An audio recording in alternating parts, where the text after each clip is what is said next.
banana leo bag dir kulor ilor jing tingriya dir wan dir kulor eni nyala dir maboge dir kulor ting mi da choga to ilor jing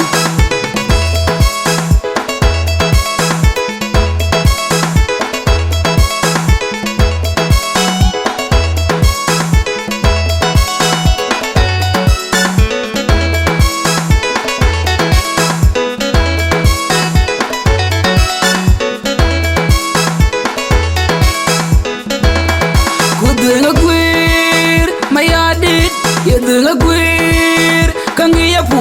yelorangi malwal yelorangi ngok yelorangi ya wan loda kangi ya gok yelorangi ya gar yelorangi ya tud yelorangi bo loda ya der toñ bag der kulor yelor jing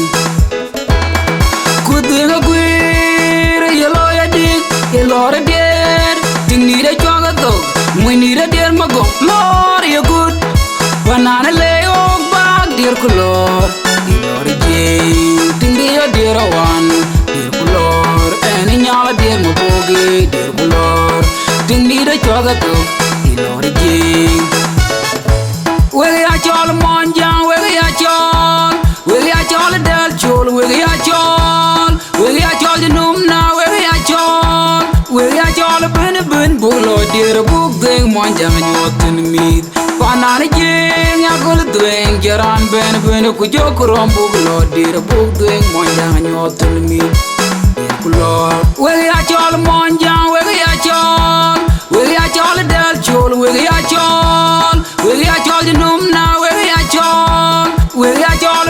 ben bulo dir bug deng monjang nyotin mit panana jing ya gol dueng jaran ben ku jokrom bulo dir bug deng monjang nyotin mit dir kulor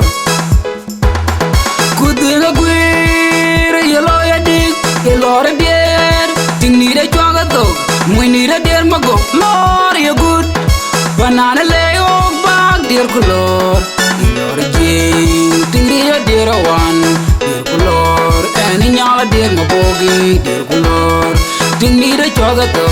yelor jing banana jing yudunga jalaru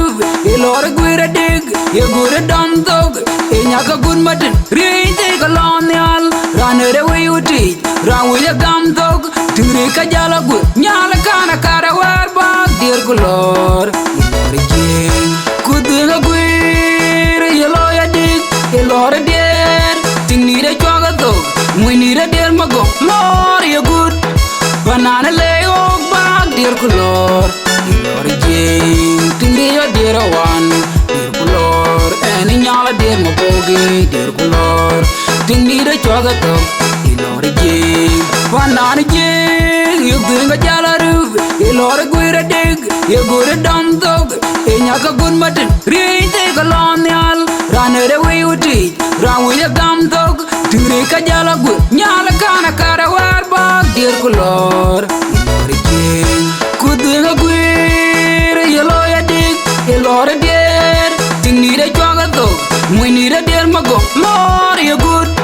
banana leo bag dir kulor yelor jing tingri ya dir wan dir kulor eni nyala dir maboge dir kulor tingni de choga to yelor jing